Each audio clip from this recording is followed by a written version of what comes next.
What's up, everybody? Welcome to Dudes Who Bet Daily for October 19th, 2022. We are starting out this week hot because we had to play that intro twice. I might have forgotten to go live the first time. We got a killer day of sports betting. Your NBA tipped off last night. The NHL already in full swing. We got a college football game on Wednesday, and Keeneland's running. Aaron, what are you most excited about? Oh, my gosh. Good question. All of it. Listen, all of it. I'm kind of excited for Keeneland today. I think it's got an interesting card. Only 8 races, but 8 good ones. So I would probably rank that number 1. But hockey, I would rank number 2. Why? Because our team finally gets to play a game again. So the Blues in Seattle tonight. And that may be a little foreshadowing to a bet I might be looking at tonight. Papa Dude, what about you? Is the NBA? Is it baseball playoffs? What are you excited about? It's no question. It's the Blues. It's the Blues. The problem is, and really for you, Mike, worse than us, it's 10 o'clock for you tonight and 9 for us, which I can make it through that first period easy. Yeah. The intermissions. That's what I have trouble with. It's tough, man. I like being on the East Coast for these Blues games, especially when the playoffs start rolling around. Oh, it is absolutely brutal because everything is 8:30 or later start time. I'm guessing I'm not going to stay up for the whole game tonight. I watch Thursday night football, Sunday night football, Monday night football. It's tough enough to stay up those 3 nights past midnight. To add in a multiple Blues games a week makes it absolutely brutal. And then we almost had a baseball game 5 between the Yankees and the Indians. Or I'm sorry, the Guardians start at 10 o'clock at night because of a rain delay East Coast. I mean, that thing would have gotten done at 2 a.m. It would have been absolutely nutty had that actually happened. Right. Let's jump over to baseball first, since I think we're not overly excited about this. We got the Phillies Padres today. We've got the Yankees Astros. Verlander going for the Astros. The Astros are minus 190. San Diego, a small favorite, trying to even up the series with the Phillies. I'll start out with you, Aaron. Did you look at these baseball games at all? Any bets, any leans?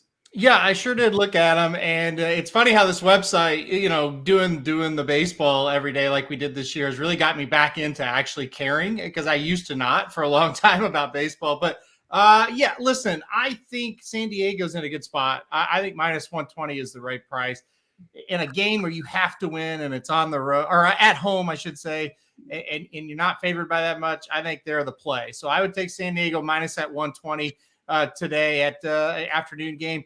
Yankees Astros, it's interesting. I stayed away from it completely. Here's why. Yankees, it's weird. The timing sucks. They have to play last night, get right on a plane and go to Houston. Sometimes that team will play really well, though, because you got the Astros that have been sitting around waiting. It's odd. I really have to take a guess here on who's going to show up and play well. How is that really going to lean towards one team or another? So I'm going to stay and watch this first one. I'm not going to bet the Yankees Astros tonight. I would either take the Yankees plus money or lay the 1.5 with the Astros and Verlander. I think it either goes one way or the other, where the Yankees win or the Astros blow them out. I would lean toward the Astros just because I have a man crush on Verlander. He's amazing, especially in the playoffs. Didn't pitch that well in the divisional series. I'd expect him to turn it around here. Papa Dude, I was a little interested in the under with both Snell and Nola on the mound in San Diego, which is generally an under ballpark in the afternoon when the shadows are rolling in a little bit here. Did you have any opinion on the total in that Phillies-San Diego game? Yeah, that's a very good point, a very good bet. The Phillies pitching has been really pretty solid. Wheeler and Nola for sure. I'm a little skeptical of the Padres. The Phillies, I keep thinking the bubble's going to bust, and it just doesn't. They're playing great. Of course, anytime you're shutting people out, you're going to win. So I'd stay away from that game today. I'm not high on Snell too much, but he's pitched really well in these playoffs, and he's pitched well in the past. I think that's a good – what is it right now, 6.5? 6.5. You can get under 3.5 first 5 innings, which I also like as well. Right.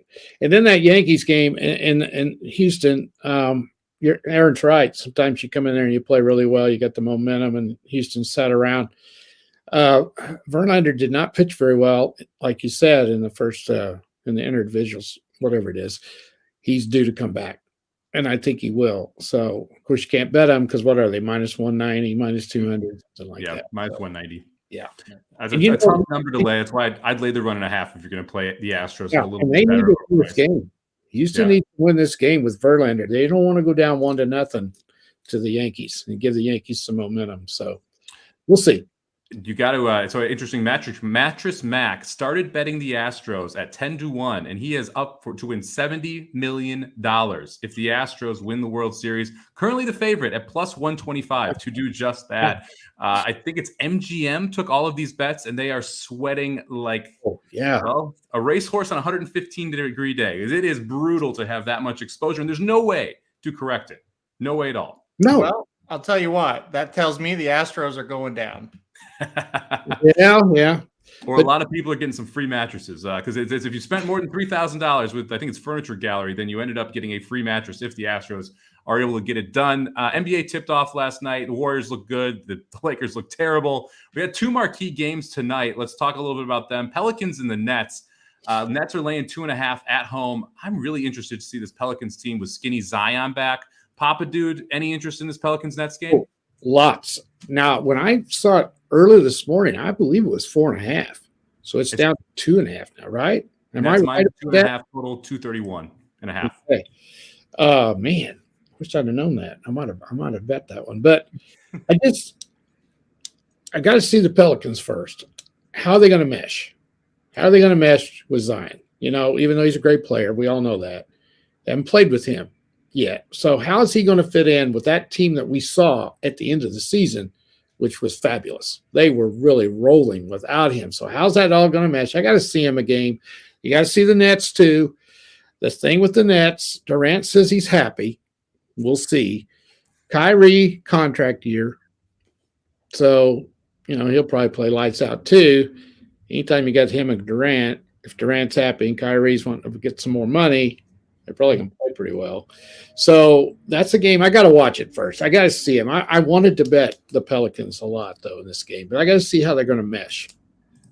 I'm really tempted to play the Pelicans as well. And to me, the big mystery here is it's the first time that we're going to see the Nets team with Ben Simmons since he's come over from Philadelphia. That's the other thing.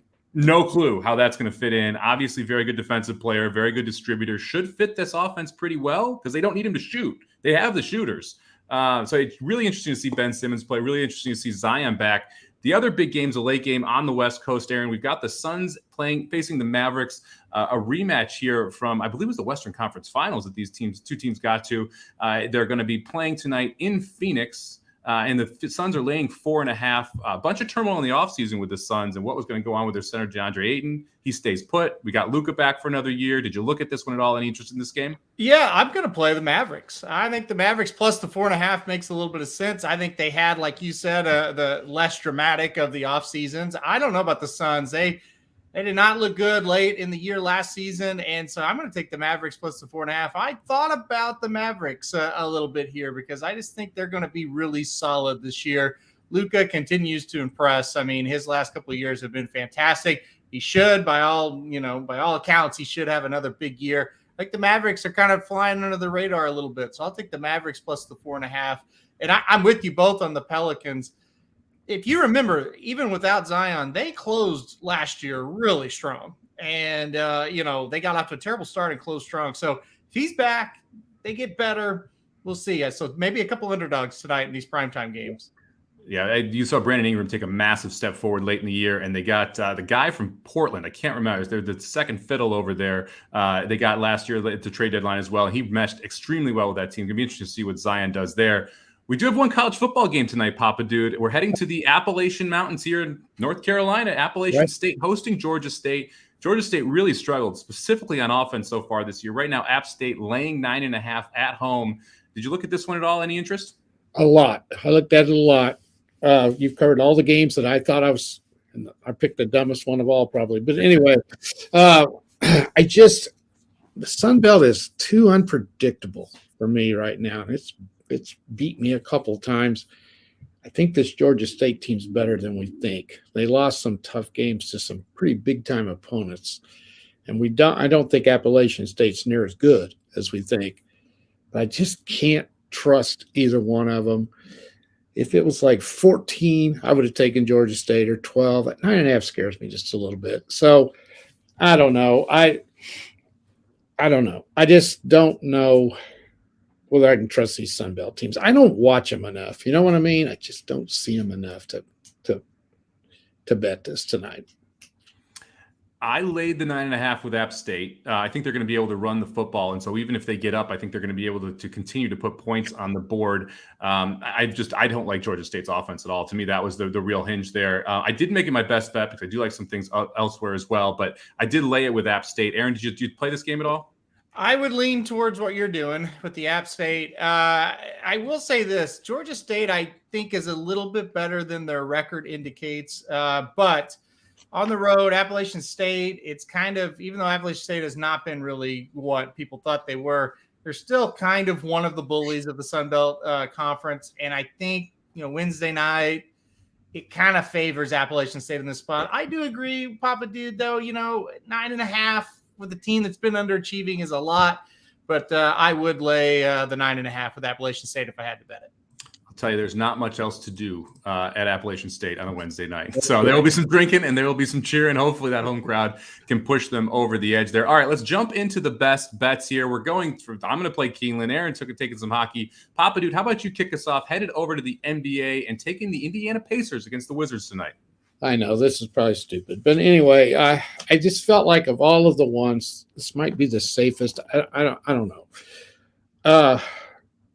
I think Indiana's a little bit better than people think. I love their coach. Rick Carlisle is a solid coach, and this is his second year. And they had some guys that a lot of people thought they would trade, and they didn't. They're not great players, but they're good. They're good players. If you're in the NBA, you're good. So I think they might be getting ready to make a little bit of a step up. They only won 26 games, but they were a tough out in a lot of games. What have the Wizards done? Not much. The game's on the road. Now, they are going to have the best player on the floor in Bradley Beal. He's a very solid player. So they're going to have the best player on the floor. But Indiana's got some good ones too. Buddy Hield, a lot of people thought was going to trade him. A lot of people want him. He has played for a lot of teams. He just hasn't ever been on a good team.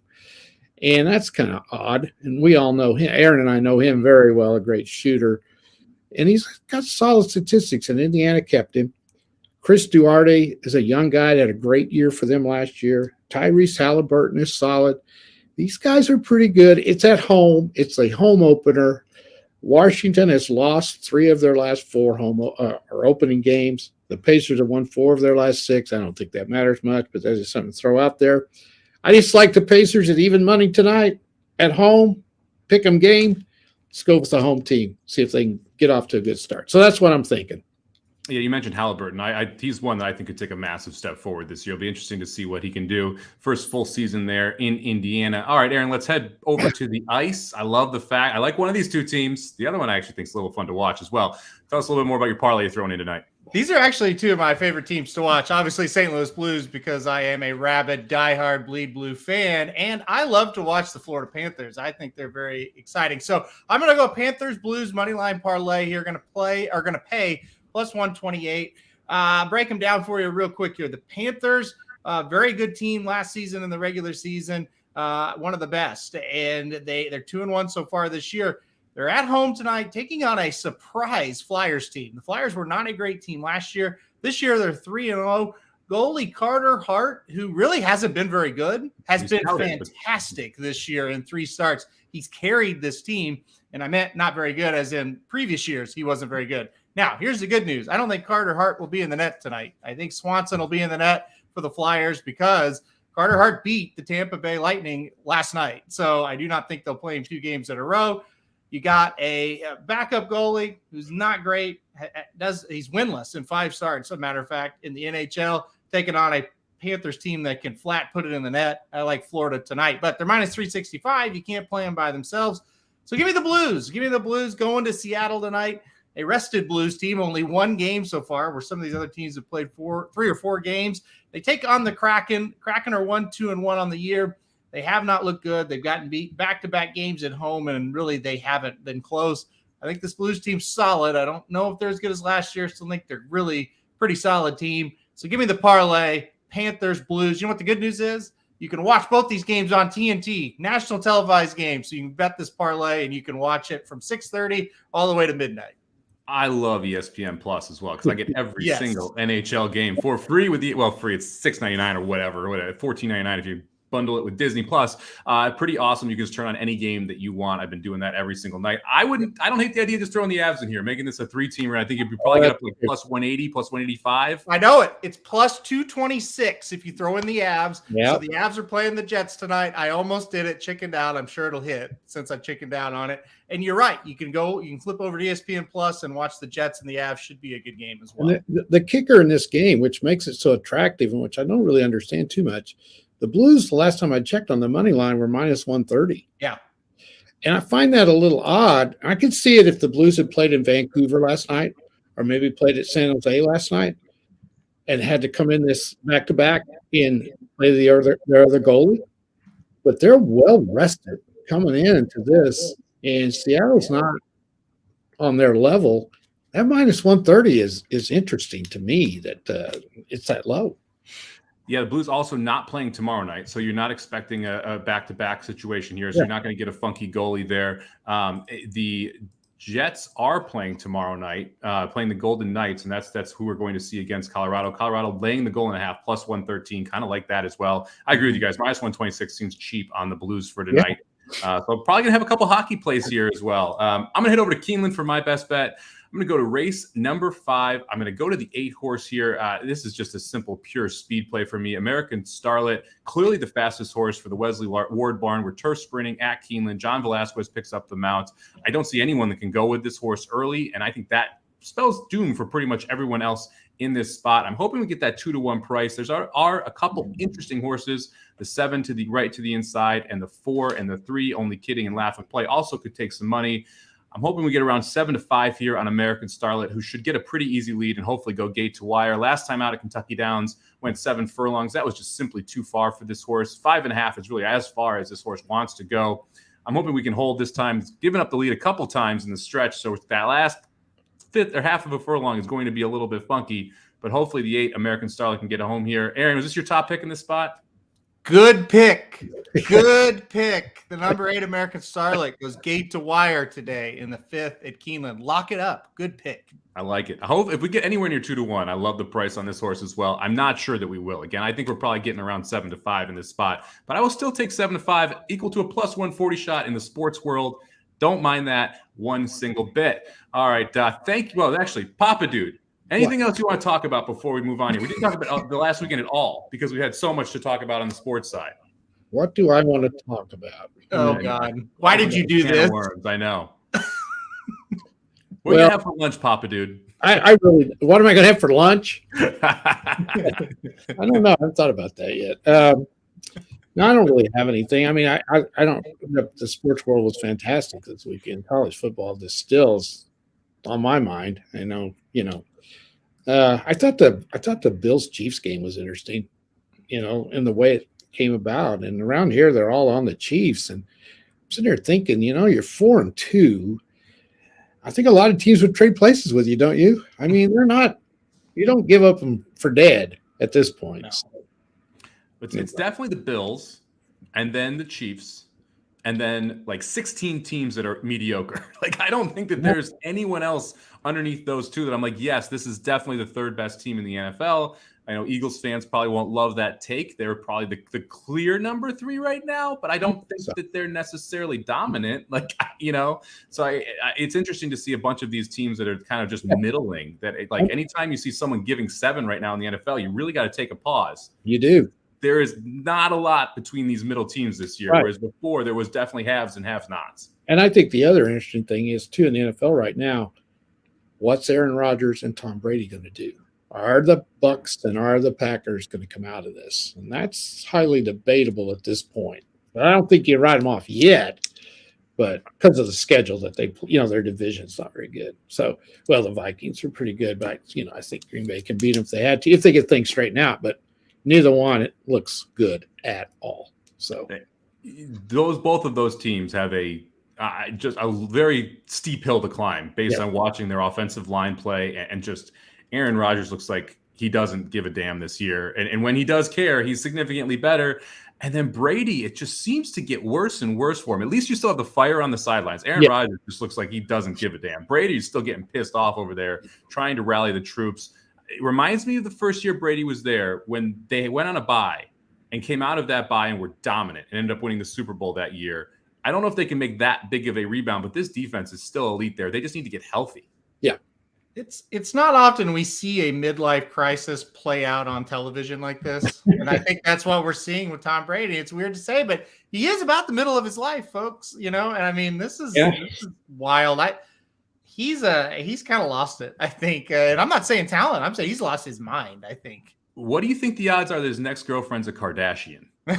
What type of number can I get on that? Right? I mean, that seems like where we're headed here. It's plus 350 on Bovada right now. So. That seems a little short. I would have wanted like 10-1. I don't know which Kardashian. And if you had to get a specific one, I'd need a bigger number. But it seems like I'm not even kidding. That's the type of story. Would you be surprised if that popped on ESPN tomorrow, Papa Dude? Yes, I would. I give more credit than that. Okay. He's all right. Last thing before we go here. Breeders' Cup tickets came yesterday. Aaron, 1 to 10. How excited are you for this thing? We're like 2.5 weeks away. I think I'm at 10 right now, honestly. Some Breeders' Cups, it's like, yeah, it'll be great. It'll be great. They're all great. But this one, I think, is over the top. I think we're going to have a very good time. Going to Lexington is always great as well. So, yeah, I'm at a 10 for this one this year. It's going to be awesome. I was at 10 last year, too, for Del Mar. So maybe I'm always at a 10, and I just don't even realize it. I started writing the article yesterday for the BCBC article that we have in the guide that I write for every year. And last year was so much easier because I was like, hey, the whole goal is to get to X amount of money and play Knicks go to win for a lot of money. And yay, we win if we get there. We don't if we don't. You can't really do that this year because of who was in that last race. It's also interesting. The Breeders' Cup has a race after the Classic this year. No idea if that's going to be involved in the tournament or not, because that will completely change the complexity of how you play those last races. It'd be kind of wild to be in the BCBC and your last race is an allowance race instead of being the Classic. That's very odd. They've never done that before. So that's interesting. I wonder if that's to help that traffic because it's Keeneland and there's going to be too many people for that place to hold, basically. Yeah. Surely they won't include that in your tournament, right? We'll see. I mean, it's every race through the 2 days is what it's billed as. But I would think you're going to end it with the Classic. That would make. You're right, though. The situation is so different this year because last year we were like, surely, as my cat is going nuts in the background, surely we're not going to get 3-1 on Knicks Go, and it's like, wow, we got it, and that's so crazy. This year, the Classic's going to have a very short price favorite, so it's all about getting maybe 5-1 on that exacta, right, Somich? Or finding not playing that race big and playing the 2 races prior to that huge, right? So trying to find a way to play the last 3 races in a sequence where you nail 2 of them and you pass the third. Last year we had 3-1 on Knicks Go. Year before that, 7-2 on Authentic. The year before that, 4-1 on the Pletcher Spoli horse. I can't remember his name right now. The freaking St. Elias horse. Yeah. Anyway, Vino Rosso. There you go. 4-1, 7-2, 3-1. Those are big win bets that can flip the tournament. 2-5 is not. That's going to be the interesting way of how you kind of structure around that and figure it out. So I started to write that article. It's been a little bit more of a think piece now on my end because I got to figure out what we're going to do there. All right, let's go fire off the picks here before we take off. We'll be back tomorrow at noon Eastern. Thank you very much for joining us. Don't forget to hit the thumbs up button, the like button, and subscribe so you make sure you don't miss any of the videos leading up to the Breeders' Cup, which we'll have a ton of content coming out for, as well as dudes who bet daily here as we go through the week. Papa Dude taking the Pacers plus 100. Aaron taking the Panthers and the Blues moneyline parlay plus 126. If you want to add the Avs in, it's plus 227. I don't mind that at all. And I'm going to go to Keeneland, race number 5. I'm going to take the 8 American Starlet, 2-1 on the morning line. Wesley Ward, John Velasquez going gate to wire. For the year, we're up $877 off $100 base bets. Thank you very much for joining us. Good luck with all of your bets today.